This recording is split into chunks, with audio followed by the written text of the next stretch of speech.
À 82 ans, Jacques Dutronc vient de révéler ce que personne n'osait dire. Le chanteur légendaire, connu pour son silence légendaire et sa discrétion absolue, a décidé de briser l'omerta. Lui qui ne parle jamais, lui qui fuit les médias comme la peste, lui qui a toujours refusé de commenter la vie privée de ses amis, a lâché une bombe. Une révélation sur ce qui s'est vraiment passé lors de la dernière tournée des Vieilles Canailles en 2017. Cette tournée mythique avec Johnny Hallyday et Eddie Mitchell qui devait être une fête et qui s'est transformée en cauchemar. Jacques Dutronc a décidé de tout raconter. Les coulisses, les tensions, la dispute finale et au centre de tout ça, une femme, Laetitia Hallyday, la veuve du taulier, celle qui contrôlait tout, celle qui était présente partout, celle qui a fini par provoquer l'explosion finale.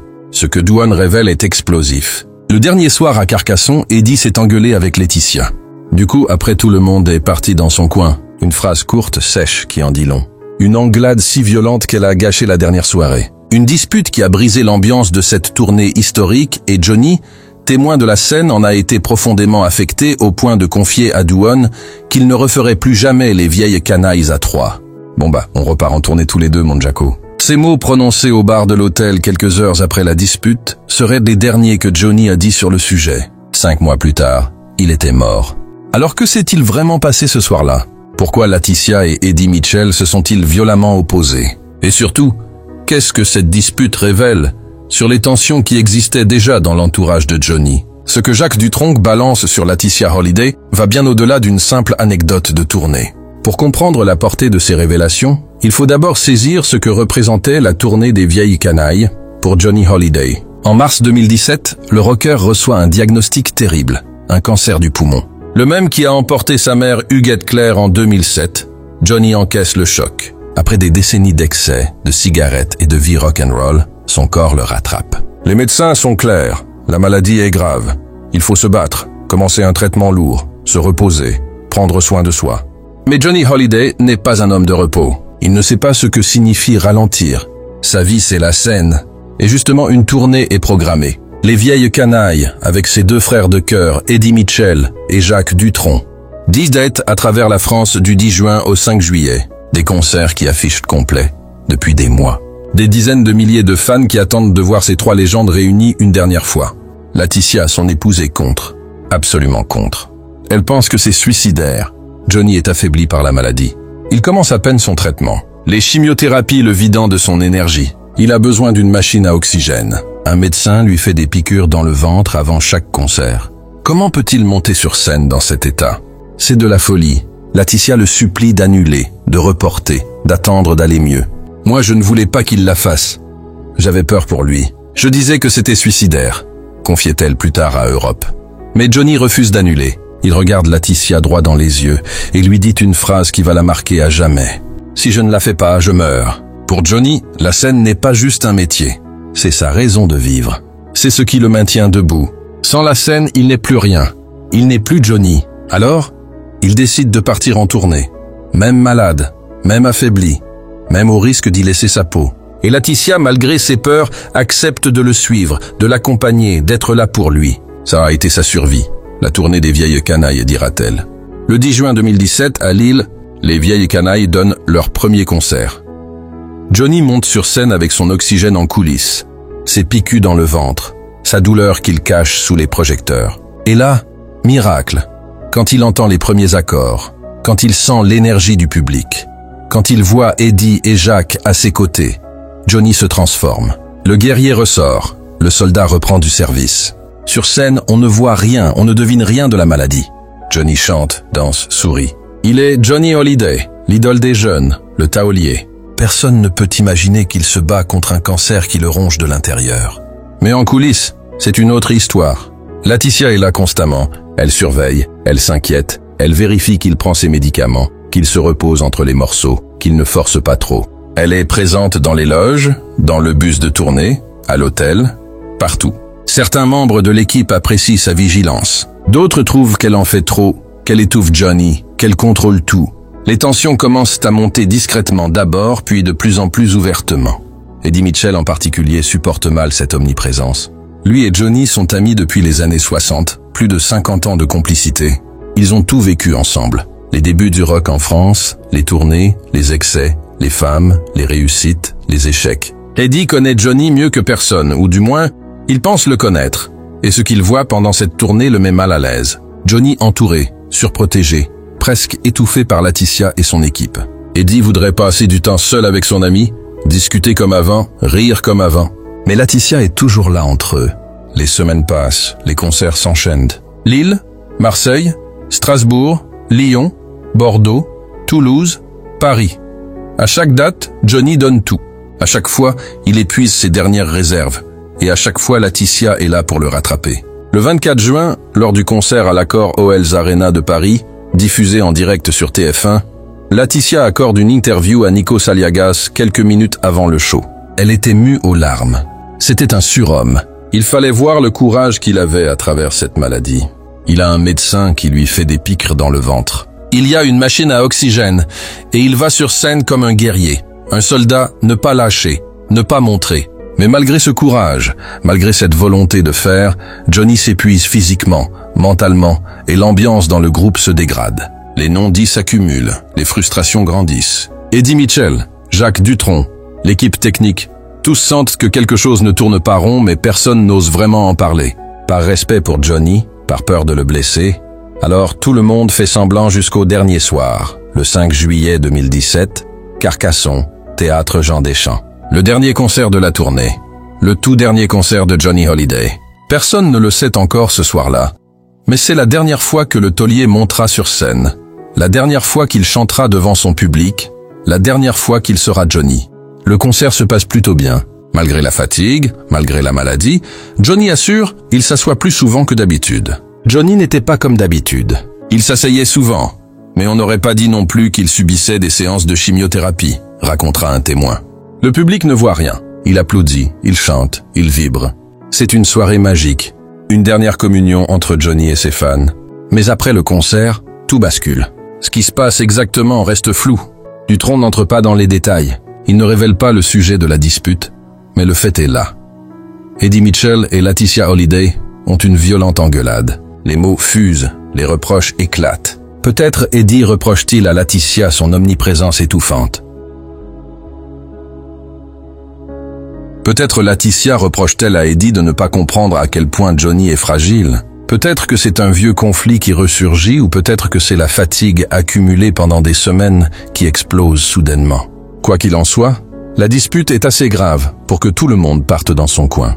L'ambiance est plombée. Cette dernière soirée qui devait être une fête, un moment de célébration, se transforme en désastre. Au lieu de trinquer ensemble, de se remémorer les bons moments, de se dire au revoir dignement, chacun s'isole. Eddie Mitchell file en douce sans dire au revoir à personne. Johnny est profondément blessé par cette disparition. Il se sent abandonné par son vieil ami. Eddie aurait dû rester. Ils auraient dû finir la tournée ensemble, tous les trois, comme ils l'avaient commencé. Mais non, la dispute avec Laetitia a tout gâché. Et puis Thomas, le fils de Jacques Dutronc, vient voir son père. « Johnny est au bar, tu dois y aller. » Dutronc descend. Il trouve Johnny seul, un verre à la main, le regard dans le vide. L'homme le plus célèbre de France, entouré de millions de fans et seul au bar d'un hôtel. La solitude du Rocure, cette solitude dont il parlait souvent. Dans la vie, on est toujours seul, avait-il confié à Pascal Obispo. Ce soir-là à Carcassonne, Johnny ressent cette solitude plus que jamais. Quand il voit Dutronc arriver, Johnny lève les yeux et là, il lâche cette phrase. « Bon bah, on repart en tournée tous les deux. Mon Jaco, pas les trois vieilles canailles, juste tous les deux. » Johnny et Jacques, sans Eddie. La phrase dit tout. Johnny sait que quelque chose s'est brisé ce soir-là, que la magie des vieilles canailles ne pourra plus jamais fonctionner. La dispute entre Eddie et Laetitia a créé une fracture irréparable. Alors Johnny imagine déjà autre chose. Une tournée à deux. Juste lui et Jaco, comme au bon vieux temps. Mais cette tournée ne se fera jamais. 5 mois plus tard, le 5 décembre 2017, Johnny Hallyday s'éteint dans sa résidence de Marne-la-Coquette. Le cancer a gagné. Le guerrier a perdu son dernier combat et cette soirée à Carcassonne reste comme la dernière image publique de Johnny. Sa dernière performance. Son dernier adieu. Mais au lieu d'être un moment de joie et de communion, elle est marquée par une dispute, une ambiance pourrie, une fin gâchée. Quand Jacques Dutronc raconte cette anecdote à Paris Match en février 2020, plus de 2 ans après la mort de Johnny, il le fait avec une certaine tristesse. Ce n'est pas de la méchanceté, ce n'est pas pour régler des comptes. Juste la vérité. Une vérité qui dérange, parce qu'elle montre que même dans les derniers moments de Johnny, les tensions existaient, que l'entourage était déjà divisé, que la guerre qui allait éclater après sa mort couvait depuis longtemps. Cette révélation de Dutronc prend tout son sens quand on la met en perspective avec ce qui s'est passé après. Quelques semaines après la mort de Johnny, le testament explose dans les médias. David et Laura sont totalement exclus de l'héritage. Eddie Mitchell affirme publiquement qu'il ne comprend pas ce choix. Il sous-entend que Johnny a été manipulé. Jean-Marie Perrier dit que Johnny n'aurait jamais déshérité ses enfants. Sylvie Vartan refuse de prononcer le nom de Laetitia. Pascal Obispo parle de Johnny gouroutisé dans ces derniers mois. Tous racontent la même histoire. Un isolement progressif, un contrôle total de Laetitia sur l'entourage de Johnny. Des amis écartés, des appels sans réponse. Un mur construit autour du Rocure, et cette engueulade à Carcassonne s'inscrit parfaitement dans ce récit. Eddie Mitchell qui explose contre Laetitia, c'est peut-être le symptôme d'une frustration accumulée pendant des mois voire des années. Eddie qui voit son ami Johnny entouré, contrôlé, étouffé. Eddie qui n'en peut plus de cette omniprésence. Eddie qui craque finalement le dernier soir de la tournée, et Laetitia qui se défend, qui estime qu'elle fait ce qui est juste pour son mari malade. Deux visions qui s'opposent, deux légitimités qui se heurtent, et au milieu Johnny qui subit les conséquences de cette guerre. Certaines rumeurs, jamais confirmées officiellement, circulent dans le milieu sur la nature exacte de cette dispute. Selon certains témoins indirects, Eddie Mitchell aurait reproché à Laetitia d'isoler Johnny de ses vieux amis. Il aurait voulu passer du temps seul avec le Rocure, discuter en privé comme il l'avait toujours fait. Mais Laetitia aurait refusé, estimant que Johnny était trop fatigué, qu'il avait besoin de se reposer. Eddie aurait perçu ça comme une volonté de contrôle, une façon de le tenir à distance, et ça aurait dégénéré. Ce ne sont que des rumeurs. Dutronc n'a jamais confirmé ces détails, mais elles circulent et elles correspondent au récit général de l'isolement de Johnny. D'autres rumeurs évoquent des tensions liées à l'organisation de la tournée elle-même. Laetitia aurait voulu imposer certaines décisions, modifier le planning, changer des choses dans le déroulement des concerts. Eddie et Jacques, habitués à gérer les vieilles canailles d'une certaine manière, auraient mal vécu ces interventions. Ils auraient eu l'impression que Laetitia se mêlait de ceux qui ne la regardaient pas. Encore une fois, ce ne sont que des bruits de couloir, rien de confirmé, mais ils alimentent l'idée que les tensions n'ont pas surgi de nulle part ce soir-là, à Carcassonne. Ce qui est certain, c'est que cette engueulade a profondément affecté Johnny. Dutronc le dit clairement. Johnny était triste, désabusé. Il avait voulu terminer cette tournée en beauté avec ses deux meilleurs amis, et au lieu de ça, tout se finissait dans la confusion et l'amertume. Sa phrase à Dutronc au bar de l'hôtel résonne comme un aveu d'échec. On repart en tournée tous les deux. Johnny a compris que les vieilles canailles c'était fini, qu'il ne pourrait plus jamais réunir ses deux amis, que quelque chose s'était cassé définitivement. Et le fait que Eddie Mitchell soit parti sans dire au revoir a particulièrement blessé Johnny. Selon Paris Match, le taulier était peiné à cause du manque de compassion et d'empathie dont avait fait preuve son vieil ami. Eddie aurait dû rester. Il aurait dû mettre sa fierté de côté. Il aurait dû comprendre que c'était peut-être la dernière fois qu'ils se voyaient. Mais il est parti, et Johnny lui en a voulu, même si Eddie, de son côté, estimait probablement avoir de bonnes raisons d'agir ainsi. Cette histoire révèle quelque chose de fondamental sur les derniers mois de Johnny. Le Rocure était pris entre deux feux. D'un côté, Laetitia qui voulait le protéger, le préserver, le garder pour elle et leur fille. De l'autre, ses vieux amis qui voulaient profiter de lui, passer du temps avec lui, le voir sans filtre, deux amours, de fidélité, de légitimité, et Johnny au milieu tiraillé, incapable de contenter tout le monde. Alors, il a fini par perdre tout le monde. Ses amis se sont éloignés. Laetitia est devenue l'ennemi public numéro 1 après sa mort. Et lui, il est parti en laissant derrière lui un champ de ruines. Jacques Dutronc, en racontant cette anecdote, ne cherche pas à accabler Laetitia. Il constate juste les faits. Une engueulade a eu lieu, l'ambiance a été plombée. Johnny en a souffert, c'est tout. Dutronc ne dit pas que Laetitia avait tort. Il ne dit pas qu'Eddie avait raison. Il raconte juste ce qui s'est passé avec sa nonchalance habituelle, sans jugement, sans prendre parti. C'est peut-être ça qui rend son témoignage si puissant. Il n'y a pas de colère, pas de rancœur, juste une tristesse face à ce gars. Aujourd'hui, à 82 ans, Jacques Dutronc vit retiré. Il a perdu François Hardardy en 2024, après des décennies de vie commune chaotique mais sincère. Il pleure encore Johnny. Il n'y a pas une journée qui passe sans qu'il pense à lui et cette soirée à Carcassonne reste probablement l'un de ses plus mauvais souvenirs. Pas à cause de la dispute elle-même, mais à cause de ce qu'elle symbolise, la fin d'une époque, la fin d'une amitié de 50 ans, La dernière fois qu'il a vu Johnny vivant et libre.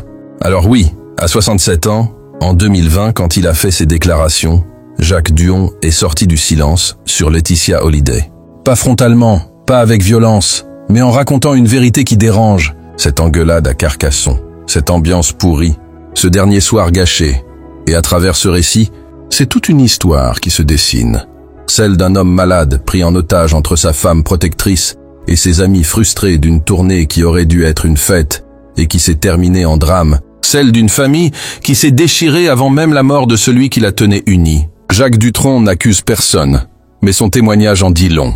Beaucoup plus que n'importe quelle accusation frontale, parce que la vérité parfois est bien plus puissante que tous les procès d'intention.